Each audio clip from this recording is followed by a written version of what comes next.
الله تبارك وتعالى في القرآن المجيد إذ قال له ربه أسلم قال أسلمت لرب العالمين وقال الله تبارك وتعالى فصل لربك وانحر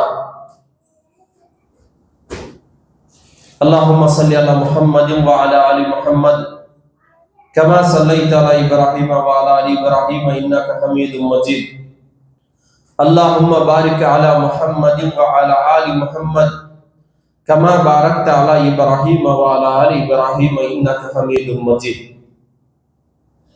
సర్వ ప్రశంసలు సకల పొగడుతలు సర్వలోకాలకు సృష్టికర్త పరమ పవిత్రుడు పరిశుద్ధుడైనటువంటి అల్లాహుకు మాత్రమే శోభిస్తాయి. అంతిమ దైవ ప్రవక్త ముహమ్మదు రసూలుల్లాహ్ సల్లల్లాహు అలైహి వసల్లం వారిపై, గతించిన ప్రవక్తలందరిపై, ప్రవక్త సల్లల్లాహు అలైహి వసల్లం వారి కుటుంబీకులపై, ప్రవక్త సల్లల్లాహు అలైహి వసల్లం వారి ఉమ్మతుల సమస్త విశ్వాసులందరిపై అల్లాహ్ యొక్క శాంతి శుభాలు ఎల్లవేళలా కురియుగాక. ఆమీన్. సోదరులారా, మనం ఇప్పుడు జిల్కాఅదా మాసంలో ఉన్నాం. వచ్చే గురువారానికి జిల్హిజ్జా మాసంలో మనం అడుగు పెడతాం. జిల్హిజ్జా మాసం అనగానే మనకు గుర్తుకొచ్చేది హజ్ మరియు కుర్బానీ. సోదరులారా, అసలు కుర్బానీ అంటే ఏమిటి, దీని వెనక ఉన్నటువంటి అసలు చరిత్ర ఏమిటి, ఇదంతా మనం అడపా చాలా ప్రసంగాల్లో విని ఉన్నాం. కుర్బానీ అంటే త్యాగం. దీన్నే అరబీలో ఉద్హియా అని అంటారు, ఉర్దూలో కుర్బానీ అంటారు. అరబీ పదాన్ని ఉద్హియా, త్యాగం చేయటం.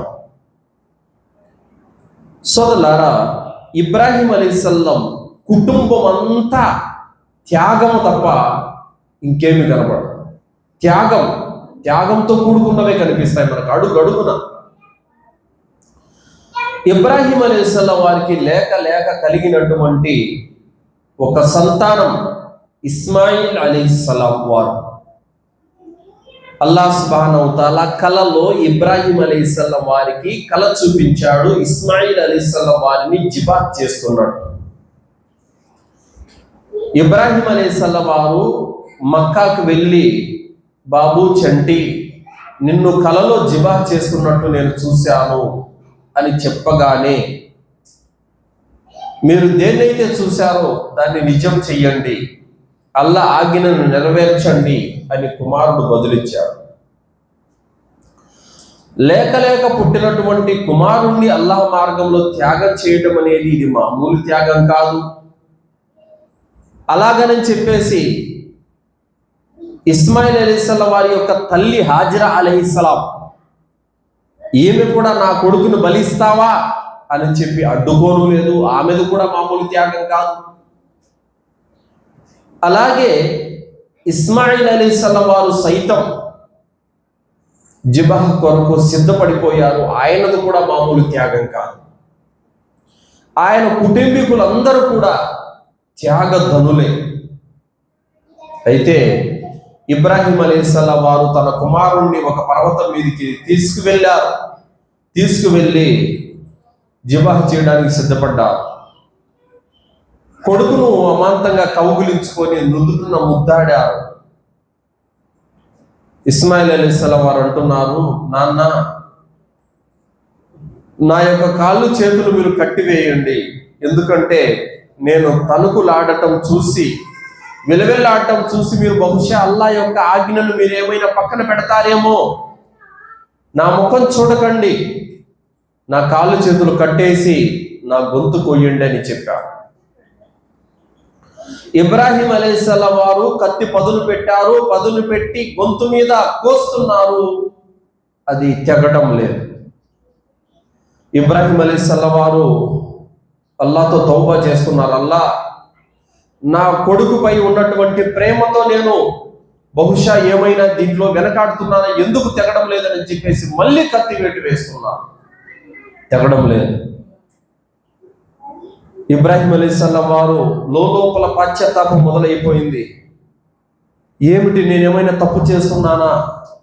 నా కొడుకుని ఎందుకు నేను కోయలేకపోతున్నాను? ఇస్మాయిల్ అలైహిస్సలాం అని అంటున్నారు, నాన్న ఎందుకు మీరు వెనకాడుతున్నారు, కొయ్యండి. కొడుకు కొయ్యమంటున్నాడు, తండ్రి కోస్తున్నాడు. అది తెగితే కదా, తెగడం లేదు. అల్లా, నా తప్పిదం, నా యొక్క కుమారుడి మీద ఉన్నటువంటి ప్రేమ కారణంగా నేనేమైనా కొయ్యలేకపోతున్నానేమో నాకు భయంగా ఉందని అన్నారు. అప్పుడు అల్లాహ్ సుబ్హానహు వ తఆలా బదులిచ్చాడు, ఇబ్రాహీం, నిన్ను మేము పరీక్షించడానికే ఈ విధంగా చేశాము. వాస్తవానికి నీ కొడుకు బలి నాకు అక్కర్లేదు. నీలో తక్కువను, నీలో దైవ భీతిని మాత్రమే మేము పరీక్షించదలిచాము. అందుకే అల్లాహ్ అన్నాడు, ఇద్ ఖాల లహు రబ్బుహు అస్లిమ్ ఖాల అస్లమ్తు లిరబ్బిల్ ఆలమీన్. ఓ ఇబ్రాహీం అని మేము ఎప్పుడు పిలిచినా ఖాల అస్లమ్తు లిరబ్బిల్ ఆలమీన్, నేను సర్వలోకాల ప్రభువు ముందర ఎప్పుడు హాజరుగా ఉన్నాను అని ఇబ్రాహీము పలికేవాడు. అంత విధేయత చూపినటువంటి వ్యక్తి ఇబ్రాహీం అలైహిస్సలాం వారు. అప్పటి నుంచి మొదలైనటువంటి ఈ కుర్బానీ, కొడుకును కొయ్యాలని చూశారు. అల్లాహ్ సుబ్హానహు వ తఆలా పెట్టిన పరీక్షలో ఇబ్రాహీం అలైహిస్సలాం వారు పాస్ అయ్యారు. ఒక పొట్టేలును అల్లాహ్ సుబ్హానహు వ తఆలా పంపాడు. పొట్టేలును కుర్బానీ ఇవ్వటం జరిగింది. ఆ విధంగా ఇబ్రాహీం అలైహిస్సలాం వారు ఇచ్చినటువంటి ఆ కుర్బానీ విధానమే ముస్లిం ఉమ్మతులో ప్రళయం వరకు ఇన్షాల్లా నడుస్తుంది సోదరులారా. అయితే ఆ విధానాన్నే మనము కూడా నేడు అమలు చేస్తున్నాం. ఇబ్రాహీం అలైహిస్సలాం వారి త్యాగం మామూలు త్యాగం కాదు. ఆయన భార్య త్యాగం, ఆయన కొడుకు త్యాగం, ప్రతి దాంట్లో అడుగడుగున త్యాగం సోదరులారా. మరి ఆ యొక్క కుర్బానీని మనము ఈరోజు కొనసాగించాలి. మరి కుర్బానీ గురించి కూడా మనం తెలుసుకోవాలి. మొదటిగా కుర్బానీ కొరకు నియత్ అనేది పెట్టుకోవాలి. ఈ నియత్ ఎప్పుడు పెట్టుకోవాలంటే జిల్హిజ్జా నెలవంకను చూడక ముందు నుంచే నియత్ పెట్టుకోవాలి. జిల్హిజ్జా నెలవంకను చూడక ముందే గోర్లు, వెంట్రుకలు, చంకల్లో నాభి క్రింద వెంట్రుకలు కత్తిరించుకోవాలి, గోర్లు తీసివేసుకోవాలి. ఒకవేళ జుట్టు పెరిగింటే కటింగ్ కూడా చేయించుకోవాలి.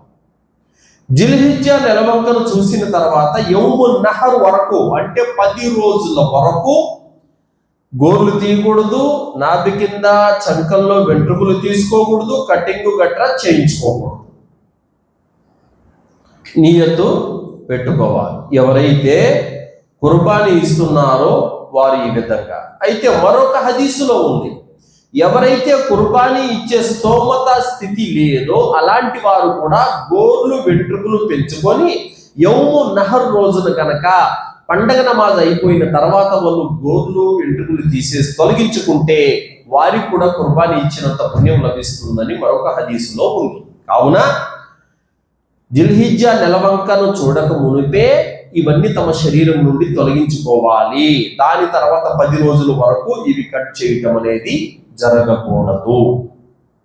అయితే ఒకవేళ ఎవరికైనా సరే స్థితి స్తోమత లేదు, జిల్హిజ్జా నెల స్టార్ట్ అయిపోయింది, దాని తర్వాత స్థితి స్తోమత వచ్చింది, కుర్బానీ ఇవ్వాలనుకుంటున్నాడు, అప్పటి నుంచి ఆ వ్యక్తి గోర్లు, వెంట్రుకలు కట్ చేయకుండా ఉంటే సరిపోతుందని మరొక హదీసులో ఉంది. కావున నియత్ అనేది మనము అప్పటి నుంచి పెట్టుకోవాలి. తర్వాత ఈ నియత్ అనేది ఎలా చేసుకోవాలి? కేవలము నేను అల్లా ప్రసన్నత కొరకు మాత్రమే ఈ కుర్బానీ ఇస్తున్నాను అన్నటువంటి నియత్ అనేది ఉండాలి. కేవలం అల్లా ప్రసన్నత కొరకే, ఇంకెవరి ప్రసన్నత కొరకు కాదు. కానీ చాలా మంది ఏమనుకుంటా ఉంటారంటే, నీది ఒక జంతువేనా, పోయిన సంవత్సరం నేను ఇచ్చాను, ఎలాంటిది ఇచ్చాను అనుకుంటున్నావు, ఇది ఒక జంతువేనా అని ఈ విధంగా చూపుగోలు ప్రదర్శన కోసం ఎవరైనా ఇచ్చినట్లయితే అతని నియతు సరికాదు. సంకల్పం అనేది పెట్టుకోవాలి. కుర్బానీ అంటే ఏంటి? త్యాగం చేయటం. కేవలం జంతువును కోసేసి మనము దాన్ని తినటం కాదు. దాని ద్వారా అల్లాహ్ సుబ్హానహు వ తఆలా మన నుండి భయభీతిని చూడాలనుకుంటున్నాడు. కావున మనము తక్కువతో ఉత్తమమైనటువంటి నియత్ అనేది పెట్టుకోవాల్సినటువంటి అవసరము ఉంది. ఆ నియత్ ఎలా ఉండాలి? కేవలం అల్లాను రాజీపరచడానికి, అల్లాను సంతృప్తి పరచడానికి, అల్లాను కేవలం ఆయన మనల్ని ఇష్టపడే విధంగా చేయటానికి మాత్రమే ఈ కుర్బానీ అనేది ఉండాలి. ప్రజల కొరకు, లేకపోతే చూపుగోలు ప్రదర్శనం కొరకు మరొక ఉద్దేశం అనేది ఇందులో ఉండకూడదు. అలాగే చాలామంది ఏం చేస్తూ ఉంటారంటే, ఈ నియత్తుల్లో కూడా చాలామంది తప్పులు చేస్తూ ఉంటారు. ఆ తప్పులు ఏమిటంటే, కుర్బానీ యొక్క జంతువులలోనే అకీకా నియత్ కూడా పెట్టుకుంటారు. ఇది చెల్లుతుందా? చెల్లదు. అకీకా వేరు, కుర్బానీ వేరు. అకీకా అనేది 7వ రోజున చేయవలసినటువంటి ఒక సున్నత్. కుర్బానీ అనేది ఇది యౌమున్ నహర్ రోజున చేసేటటువంటి ఒక సున్నతే ముఅక్కిద. ఇది వేరు, అది వేరు. దీన్ని కలపటం అనేది జరగకూడదు. అలాగే చాలామంది ఏం చేస్తుంటారంటే, పెళ్ళిళ్ళకు వలీమా చేసేటప్పుడు ఎలాగూ మనం 10 పొట్టేళ్ళు కోస్తున్నాం కదా అని చెప్పి అకీకా ఇంట్లో అందరి పేరు మీదుగా అకీకా అని చెప్పేసి సంకల్పం చేసుకుంటారు. ఈ సంకల్పం సరైందా? ఎప్పుడో 7వ రోజున చేయాల్సిన అకీకా వీళ్ళు వలీమా రోజున చేసుకుంటున్నారు. ఇది కూడా సరైంది కాదు. ఎందుకంటే వలీమా కోసము ప్రత్యేకంగా ఆ రోజు పెళ్లి నిమిత్తం చేసేటువంటి కార్యం అది. అంటే మనం ఎలాగూ కోస్తున్నాం కదా, ఈ నియత్ పెట్టుకుంటే సరిపోతుంది అని అంటే అది అవ్వదు. అలాగే ఇంకా చాలామంది ఈ కుర్బానీ యొక్క జంతువులలో కుర్బానీ సమయంలో ఏదైనా సరే చాలీస్మాలు దస్మాలు ఎవరైనా ఆ సమయానికి కుర్బానీ సమయం ఈ చాలీస్మాలు దస్మాల సమయం మ్యాచ్ అయిందంటే గనక ఇందులో కలిపేసేటటువంటి వాళ్ళు కూడా ఉన్నారు. కుర్బానీ ఇస్తూ చాలీస్మాలు దస్మాలు కూడా జరుపుకుంటూ ఉంటారు. ఇది కూడా సరైనటువంటిది కాదు. కావున నియత్ అనేది కేవలము కుర్బానీ, అల్లా కొరకు నేను ఈ జంతువుని జిబాహ్ చేస్తున్నాను, అల్లాను రాజీపరచడానికి, అల్లాను ప్రసన్నును చేసుకోవటానికి అన్నటువంటి నియత్ మాత్రమే ఉండాలి. అలాగే ఈ యొక్క జంతువును కొనుగోలు చేయాలి. ఎలాంటి జంతువును కొనుగోలు చేయాలి? అలాగే ఏ విధమైనటువంటి సంపాదనంతో కొనుగోలు చేయాలి? ఇక్కడ ముఖ్యంగా మనము తెలుసుకోవాల్సినటువంటి అతి ముఖ్యమైనటువంటి విషయం ఏమిటంటే, చాలామంది మోసాలు చేసి సంపాదించిన డబ్బులతో కుర్బానీ ఇస్తూ ఉంటారు. అలాంటి కుర్బానీ అల్లాహ్ సుబ్హానహు వ తఆలా కబూల్ చేయడు. చాలామంది కమిషన్ల కోసం కావచ్చు, అలాగే ఇంకా ఇతర వ్యాపారాలలో కావచ్చు, వారి టోపీ వీళ్ళకి పెట్టి వీళ్ళ టోపీ వాళ్ళకి పెట్టి మాయ మాటలు చెప్పి కింద మింద పైన చేసి లూటీలు చేసి డబ్బులు సంపాదిస్తూ ఉంటారు. అలాంటి వారి యొక్క కుర్బానీ కబూల్ అవ్వదు. అది ఖచ్చితంగా హలాల్ సంపాదన అయి ఉండాలి. మనము కుర్బానీ జంతువును కొనుగోలు చేసేటువంటి డబ్బు హలాల్ సంపాదన అయి ఉండాలి. అప్పుడే అల్లాహ్ సుబ్హానహు వ తఆలా మన నుండి దాన్ని కబూల్ చేస్తాడు. అందుకే అల్లాహ్ ఏమంటున్నాడు, వాటి రక్త మాంసాలు అల్లాహకు చేరవు, నీ దైవ భీతి మాత్రమే అల్లాహకు చేరుతుందని అల్లాహ్ తాలా తెలియజేశాడు. అందుకోసమే చాలా మంది ఇక్కడ ఈ అనేక వ్యాపారాలలో మోసాలు చేసి మక్కాకి వెళ్ళిపోయి లబ్బైక్ అల్లాహుమ్మ లబ్బైక్ అని అంటారు. అది అల్లాహ్ సుబ్హానహు వ తఆలా అలాంటి హజ్జును అలాంటి ఉమ్రాను కబూల్ చేయడు. పవిత్రమైనటువంటి ధర్మ సంపాదనతో కూడినది అయి ఉండాలి. తర్వాత కుర్బానీ యొక్క జంతువును కూడా దైవ ప్రవక్త సల్లల్లాహు అలైహి వసల్లం వారు ఏ విధంగా సెలక్షన్ చేసేవారు? ఒకటి, ముఖ్యంగా ఒక హదీసులో చెప్పబడినటువంటిది, లోపం స్పష్టంగా కనపడకూడదు. అదేమంటే అది కన్ను లోపం ఉండకూడదు, అలాగే అవిటి లోపం అంటే అది అవిటిదై ఉండకూడదు, పండ్లు ఇరిగిపోయి ఉండకూడదు, కొమ్ములు ఇరిగిపోయి ఉండకూడదు. అలాగే చెవులు తోక కత్తిరించినదై ఉండకూడదు. అలాగే బక్కది చాలా ముసలిది అయి ఉండకూడదు. బాగా బలిసినది, సత్తువు కలిగినది, ఏ లోపము లేనిదై ఉండాలి. అయితే ఉలమాలు ఏం చెప్పారంటే, గవర్నమెంట్ వాళ్ళు లోన్లో కొన్ని జంతువులు ఇస్తారు, వాటికి చెవులకి స్టిక్కర్లు కొడతారు. ఆ స్టిక్కర్లు కొట్టడం వల్ల అది లోపం కాదు, అలాంటి ఈ జంతువుకు ఇబ్బంది లేదు, కుర్బానీ ఇవ్వచ్చు అని చెప్పారు. అలాగే స్వల్పంగా కొమ్ము ఏదైనా డ్యామేజ్ అయినా, స్వల్పంగా చెవి తెగి ఉన్నా అది కూడా ఇబ్బంది ఏమి లేదు. కానీ స్పష్టంగా లోపం బయటికి కనిపిస్తుంటే కనుక అలాంటి జంతువు పనికిరాదు అన్నారు. బట్ మరి ఇక్కడ మనం ఏం చేయాలి? మనం ఏం చేస్తున్నామనంటే, చీపుగా ఏదో ఒకటి 9,000కి ఏదో వస్తే అది అని మనం ఈ చీపులో వెళ్ళిపోవాలని చూస్తున్నాం. అలాగే ఈ యొక్క పెద్ద జంతువులలో ఇచ్చేవాళ్ళు కూడా మనకు 3,000 మన నుండి తీసుకుంటున్నారు. మరి ఆ 3,000 మన నుండి తీసుకున్నప్పుడు 7 మంది భాగాలు కలుసుకున్నప్పుడు జంతువుది ఎలాంటిది ఉండాలి? సత్తువు కలిగినది ఉండాలి. కానీ వాళ్ళు ఏం చేస్తున్నారు? తక్కువలో పట్టుకోవాలని చెప్పేసి ఏ బక్కదాన్నో ఏ ముసలిదాన్నో పట్టుకుంటారు. అది కుర్బానీ అవుతుందా? ఇక్కడ మనం చెక్ చేసుకోవాలి. ప్రవక్త ముహమ్మద్ సల్లల్లాహు అలైహి వసల్లం వారు పొట్టేలుని సెలెక్ట్ చేసేవారు కొమ్ములు తిరిగిన దాన్ని, బాగా బలిసినటువంటి దాన్ని సెలక్షన్ చేసుకునేవారు. కాబట్టి మనం కూడా కుర్బానీ జంతువును సెలక్షన్ చేసేటప్పుడు అతి ఉత్తమమైనటువంటి జంతువు అయి ఉండాలి. మరి అలాగే అల్లాహ్ సుబ్హానహు వ తఆలా మన నుండి ఏం కోరుకుంటున్నాడు? మీరు దేన్నైతే ఇష్టపడతారో, ఇప్పుడు ఫర్ ఎగ్జాంపుల్ ఒక బాగా బలిసిన జంతువును, బక్క చిక్కిన దాన్ని 2 పక్కన పెట్టి మీకు ఏది కావాలయ్యా కోరుకోనంటే దేన్ని ఇష్టపడతారు? బాగా బలిసిన దాన్ని ఇష్టపడతారు. మరి మీరు ఇష్టపడేది ఇవ్వమంటున్నాడు అల్లాహ్ సుబ్హానహు వ తఆలా. మరి అందుకోసమే హాబిల్ కాబిల్ యొక్క కథ మనందరికీ తెలుసు. హాబీలు బాగా బలిసినటువంటి జంతువును బలిచ్చాడని, అది అల్లాహ్ స్వీకరించాడని, హాబీలు నాసిరకమైనటువంటి పంటను కుర్బానీగా ఇచ్చాడని అల్లాహ్ దాన్ని రద్దు చేశాడని మనం విన్నాం. అలాగే మనం తినటానికి, మన చూపుకి, మన మనసుకు ఏది నచ్చుతుందో అది మనం అల్లాహ్ కోసం ఇవ్వాలి. అదే కుర్బానీ అంటే. ఇస్మాయిల్ అలైహిస్సలాం వారిని ఎంతగా ఇష్టపడ్డారు ఇబ్రాహీం అలైహిస్సలాం వారు? మరి అంతగా ఇష్టపడినటువంటి బిడ్డను అల్లాహ్ మార్గంలో ఆయన గొంతు కోయడానికి సిద్ధపడ్డారంటే దాన్నే కుర్బానీ అంటారు.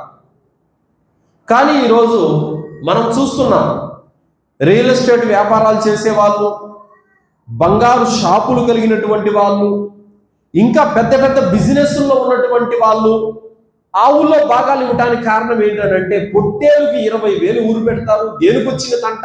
ఇదైతే 3,000తో పోతుంది.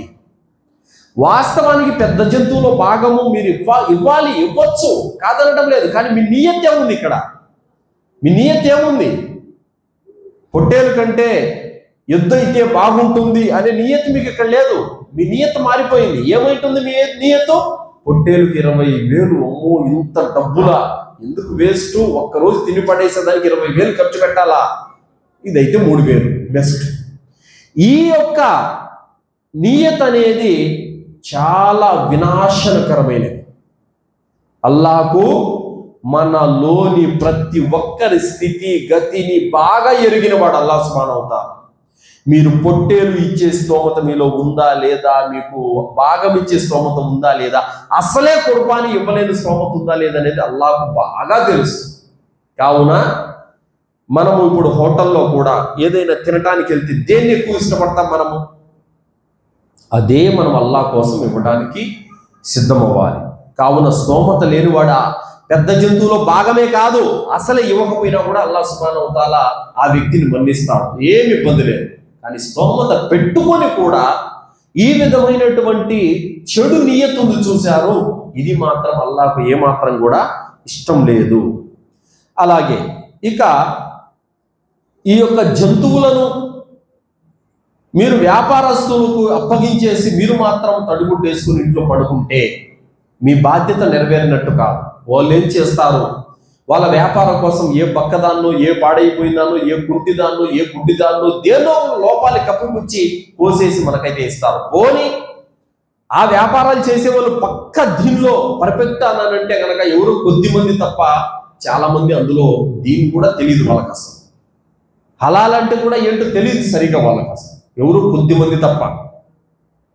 మరి అలాంటి వాళ్ళ చేతికి ఇచ్చేసి నా కుర్బానీ అయిపోయింది హలాల్ అని మనం నెమ్మదిగా అనుకుంటే ఎట్లా? కావున ఈ విషయాల్లో కూడా మనం తప్పనిసరిగా జాగ్రత్త వహించాలి. జంతువును దగ్గరుండి అన్ని విధాలుగా చూసుకోవాలి. తర్వాత జంతువులను జిబాహ్ చేసేటప్పుడు కూడా, జంతువులను కుర్బానీ జంతువులను జిబాహ్ చేసేటప్పుడు కూడా మౌల్ సాబ్ వచ్చి హలాల్ చేయాలి అన్నటువంటి ఆలోచన చాలా మందిలో ఉంటుందన్నమాట. నేను ఒక గ్రామానికి వెళ్ళాను. ఈదుల్ అజ్హా నమాజు చదివించి వస్తూ ఉంటే అందరూ నా కోసం ఎదురు చూస్తున్నారు. ఏమంట, వాళ్ళ జంతువులు హలాల్ చేయాలంటే నేను వెళ్ళి, అదేంటి మీరైనా చేయొచ్చు కదా అని అంటే, లేదు మీ జాతి చేయిస్తే మంచిదని చేస్తున్నాం. ఇక్కడ నమ్మకంలోనే విశ్వాసంలోనే తేడా వచ్చేస్తుంది. అజ్రత్ జాత చేపిస్తే మంచిది, ఇది రాంగ్.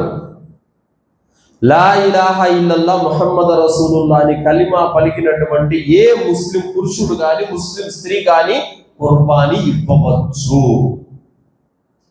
కానీ ఇక్కడ పల్లెల్లో చాలా మంది మౌల్ సాబ్ వచ్చే హలాల్ చేయాలి అన్నటువంటి భావన చాలా మందిలో ఉంది. ఇది రాంగ్. అలాగే కుర్బానీ జంతువు కూడా భాగాలు పంచేటటువంటి విధానాన్ని కూడా మనము తప్పనిసరిగా తెలుసుకోవాలి. సోదరులారా, కుర్బానీ జంతువు యొక్క భాగాలను ఏ విధంగా దైవ ప్రవక్త ముహమ్మద్ సల్లల్లాహు అలైహి వసల్లం వారు కుర్బానీ జంతువును కోసి అందులో అత్యధిక శాతం పేదల్లో పంపిణీ చేసేవారు. ఆయన కొద్దిగా తినేవారు. ఒక హదీస్ ద్వారా మనకు తెలుస్తుంది. అమ్మ ఆయిషా రదియల్లాహు అన్న వారిని అడిగారు ప్రవక్త గారు, ఆయిషా ఇంకా ఏమైనా మిగిలి ఉందే మాంసం అనగానే ఒక్క తొడ తప్ప ఇంకేమీ లేదు జంతువు. మరి తొడ తప్ప మిగతాదంతా ఏమైపోయింది?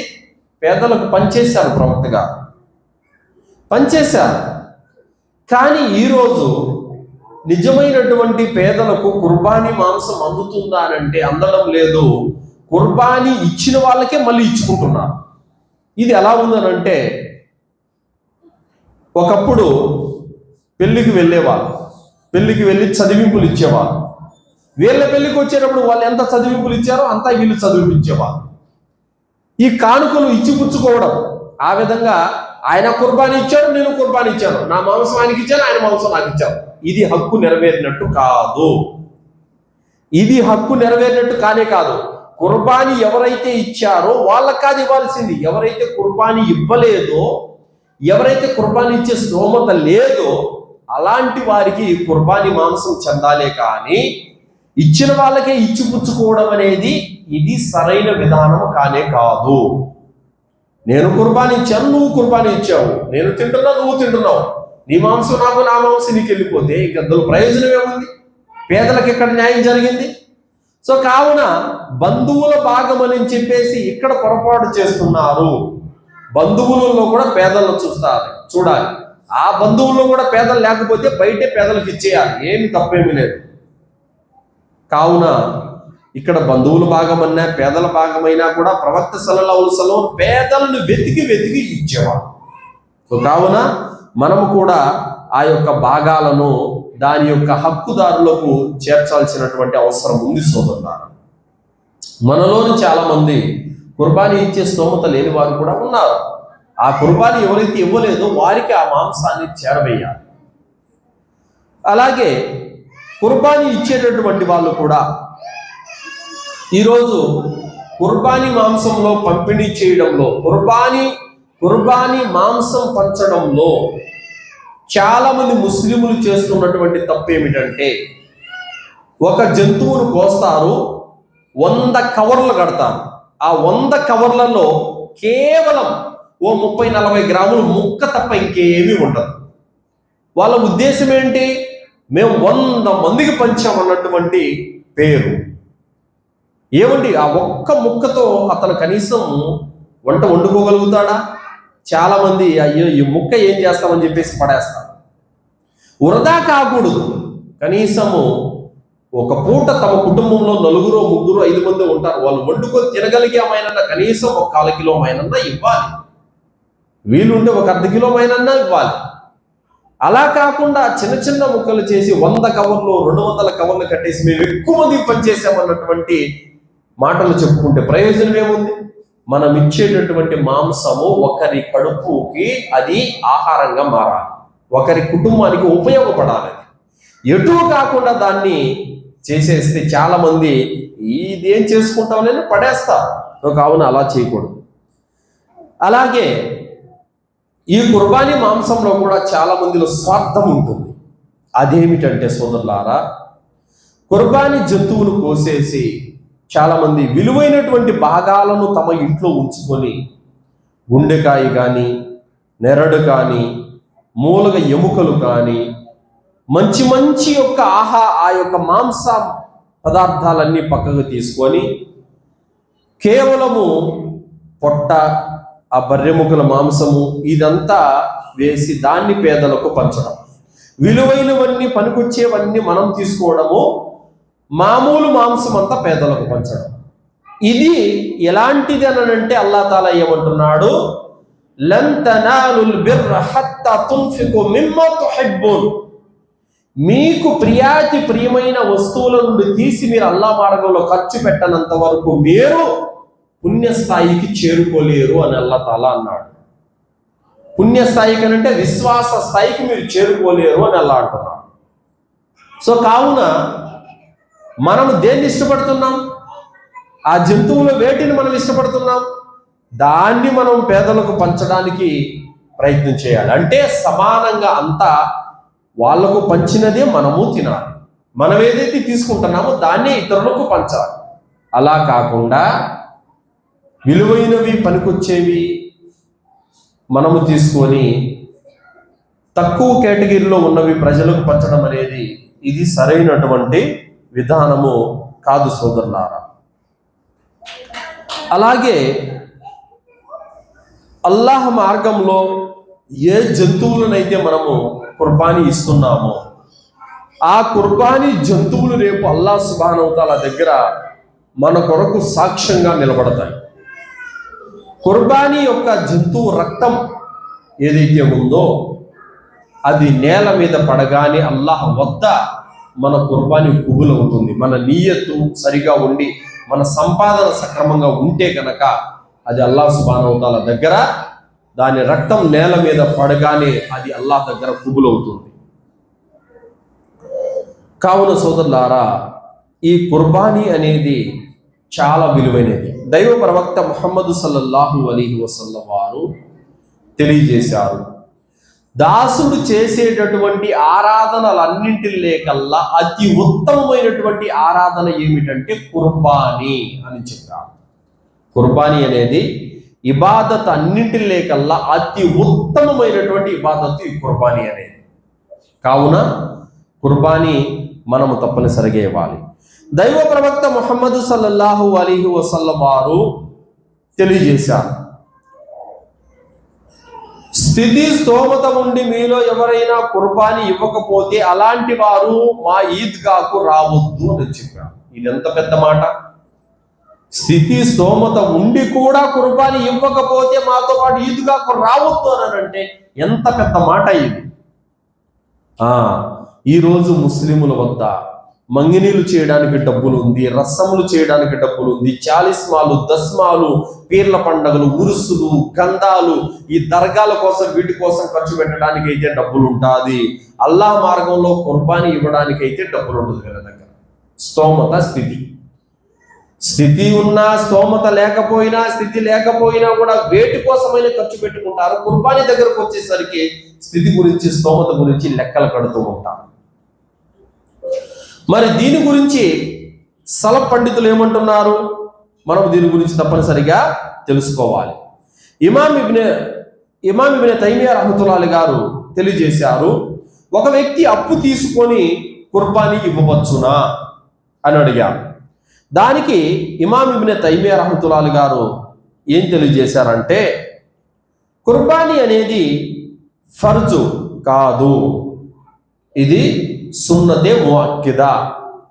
అయితే హనఫీల యొక్క అభిప్రాయం ఇది వాజిబ్. హనఫీల ఇమాం అబూ హనీఫాను ఫాలో అయ్యే వారు ఏమంటారంటే ఇది వాజిబ్ అంటారు. సలఫ్ పండితులు ఏమంటారంటే సున్నతే ముఅక్కిదా అని అంటారు.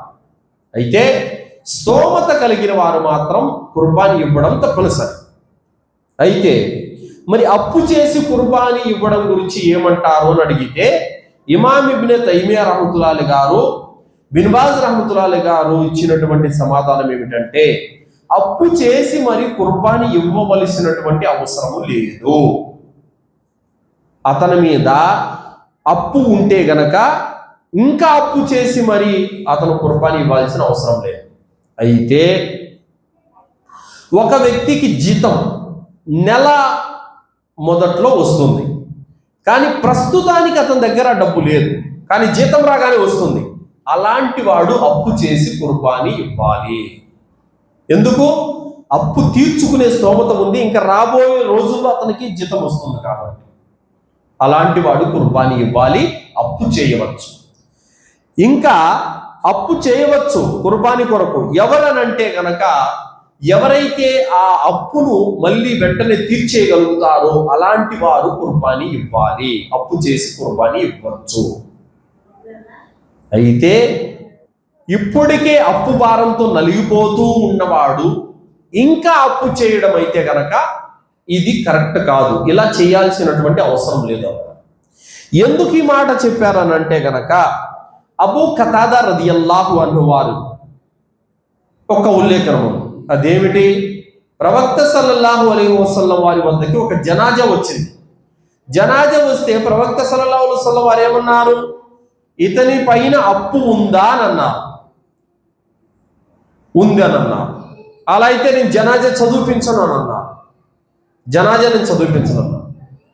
అబూ ఖతాదా రదియల్లాహు అన్హు వారు, ఇందులో ఒక సహాబీ ఎవరో ముందుకు వచ్చారు, నేను ఇస్తాను అతను అప్పు అని చెప్పగానే అప్పుడు ప్రవక్త సల్లల్లాహు అలైహి వసల్లం వారు జనాజా చదివించారు.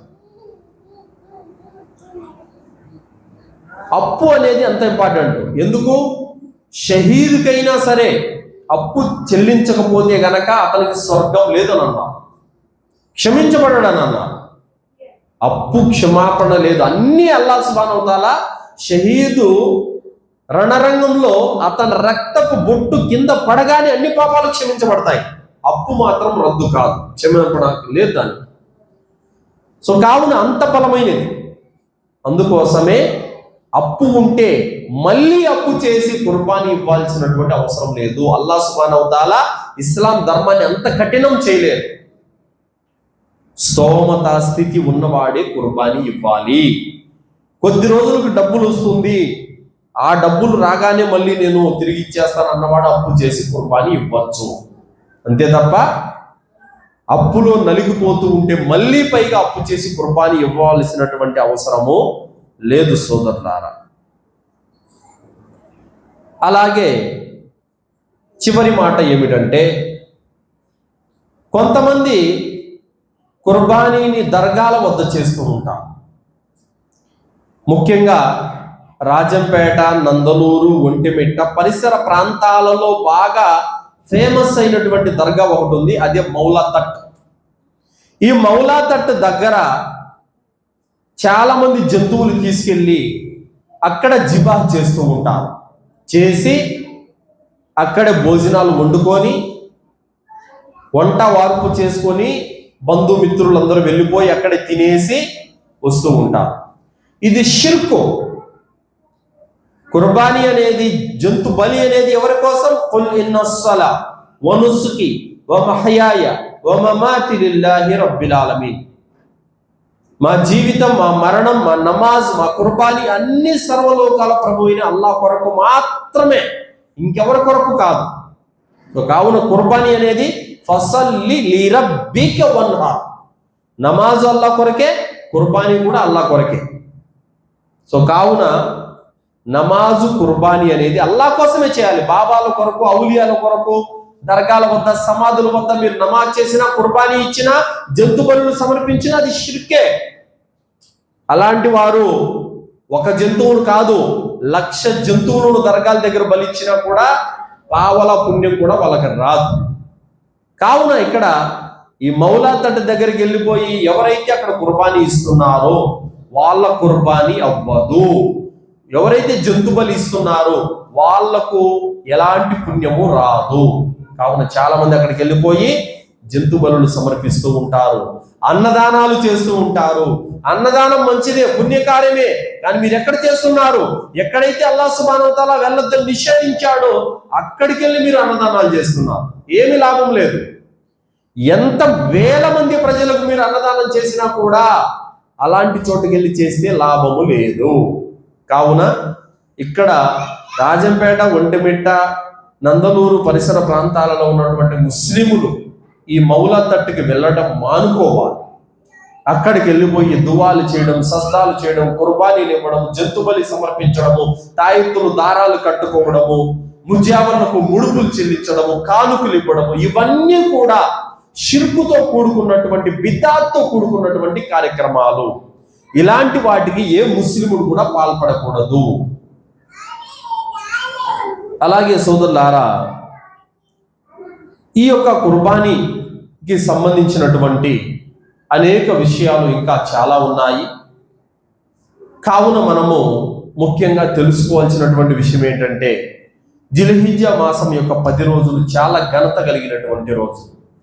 ఈ 10 రోజులలో ఎవరైనా ఉపవాసం ఉంటే గనక చాలా పుణ్యం అనేది ఉంది. అల్హమ్దులిల్లాహ్. ముఖ్యంగా అరఫా రోజు ఉండే ఉపవాసం, దీని ద్వారా గతించిన సంవత్సరము పాపాలు క్షమించబడతాయి. అరఫా ఉపవాసం అనేది మనలో ప్రతి ఒక్కరు కూడా ఉండాలి సోదరులారా. ఎప్పుడైతే మనం కుర్బానీ ఇస్తామో ఆ ముందు రోజు మనము ఉపవాసము ఉండాలి. దాన్ని అరఫా ఉపవాసం అని అంటారు. ఆ ఉపవాసం వల్ల మన గతించిన పాపాలు, 1 సంవత్సరం యొక్క పాపాలు క్షమించబడతాయి.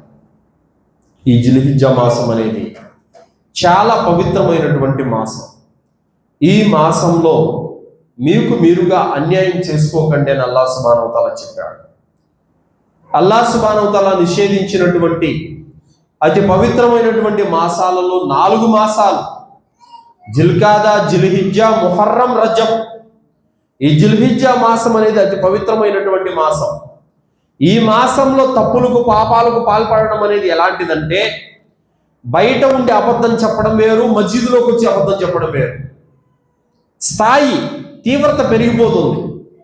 అలాగే ఇతర నెలల్లో మనం చేసే తప్పులు, పాపాలకు ఒకంత పాపం, కానీ పవిత్రమైనటువంటి మాసాల్లో పాపం చేయటము దాని తీవ్రత పెరిగిపోతుంది, రెట్టింపు తీవ్రత ఉంటుంది.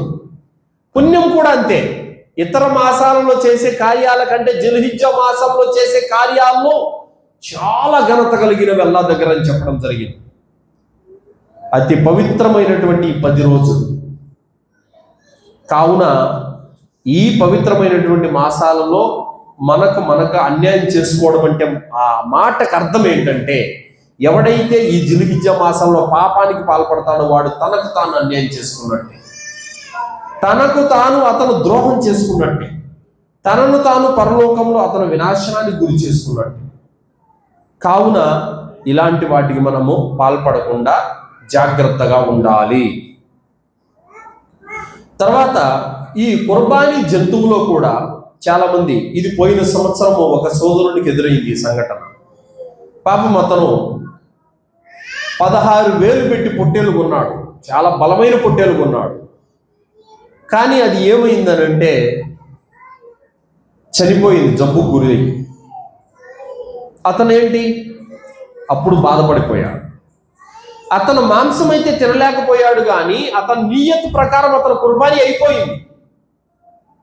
ఆ జంతువు స్థానంలో స్తోమత ఉంటే మరొక జంతువుని ఇవ్వచ్చు. ఒకవేళ స్తోమత లేదంటే ఆ జంతువే అతను కుర్బానీ కింద పుణ్యం వచ్చేస్తుంది అతనికి. ఈ కుర్బానీ గురించి ఇంకా చాలా అనేక ప్రశ్నలు సమాధానాలు చాలా ఉన్నాయి. కావున మనకంతా డీప్ వెళ్ళాల్సిన అవసరం లేదు, ఎందుకంటే మనం అందరం కూడా చాలా విని ఉన్నాం ఈ కుర్బానీ గురించి, జిల్హిజ్జా మాసం గురించి, వీటన్నిటి గురించి చాలా భయాలలో విని ఉన్నాం. కాబట్టి మరి అంత డీప్గా మనం వెళ్ళాల్సినటువంటి అంత అవసరము లేదు. కావున సోదరులారా, చెప్పేటటువంటి మాట ఏమిటంటే, ఈ కుర్బానీ అనేది ఒకటి, దీని ద్వారా మన పాపాలు క్షమించబడతాయి. రెండు, దీని ద్వారా మనకు తీర్పు దినం రోజున పుణ్యాలు ప్రసాదించబడతాయి. దీని యొక్క ఘనత గురించి ప్రవక్త గారు ఏం చెప్పారు? ప్రవక్త గారు ఏ సంవత్సరం కూడా కుర్బానీ చేయకుండా వదలలేదు. ప్రయాణంలో ఉన్నా కూడా ఆయన కుర్బానీ ఇచ్చేవారు. ప్రవక్త గారు పేదవాళ్ళ కాదా? ఎన్ని రోజులు ప్రవక్త గారు పస్తులున్నారు, కడుపుకు రాళ్ళు కట్టుకున్నారు, కేవలం నీళ్లు తాగి ఎన్ని రోజులు ఆయన పస్తులు ఉన్నారు. అంతటి పేదరికం ఈరోజు మనలో ఉందా? అంత పేదరికం, ఏ పేదరికం? ప్రవక్త జీవితం గడిపినంత పేదరికం మనలో ఉందా? కావున అంత పేదవాళ్ళు అయినప్పటికీ ఏ సంవత్సరం కూడా ఆయన కుర్బానీ ఇవ్వకుండా వదలలేదు. మరి ఈరోజు మనకు పుణ్యాలు సంపాదించి పెట్టే ఈ కుర్బానీ, మన పాపాలు క్షమించబడేటువంటి ఈ కుర్బానీ మనము చేజేతులారా వదులుకుంటున్నామంటే అది చాలా దురదృష్టకరం. కావున మనము ఫోన్ కొనాలంటే అప్పు చేసి కొంటాం, ఇంట్లో ఏదైనా వస్తువు కొనాలంటే అప్పు చేసి కొనుక్కుంటాం. మరి కుర్బానీ విషయంలో మాత్రం నాకు స్తోమత లేదని ఆగిపోతాం. కనీసం ఒక పెద్ద జంతువుల భాగం 3,000, 3,500 అవుతుంది. ఆ స్తోమత కూడా లేకుండా ఈరోజు అయితే ఎవరు లేరు. ఒకవేళ ఆ 3,000, 3,500 ఏదైనా భాగం అప్పు చేసి తెచ్చుకున్నా దాన్ని తీర్చుకోగలిగే శక్తి అందరిలో ఉంది మనలో. కావున సంవత్సరానికి ఒకసారి వచ్చేటువంటి ఈ మహత్తరమైనటువంటి ఒక గొప్ప పుణ్యకార్యాన్ని మనము ఎప్పటికి కూడా వదులుకోకూడదు సోదరులారా. అల్లాహ్తో నేను దువా చేస్తూ ముగిస్తున్నాను. విన్నటువంటి విషయాలపైన సదాచరణ చేసే సద్బుద్ధిని అల్లా మనందరికీ ప్రసాదించుగాక. కుర్బానీ ఇచ్చేటువంటి స్థితిని, స్తోమతని అల్లా మనందరికీ ప్రసాదించుగాక. ఆమీన్.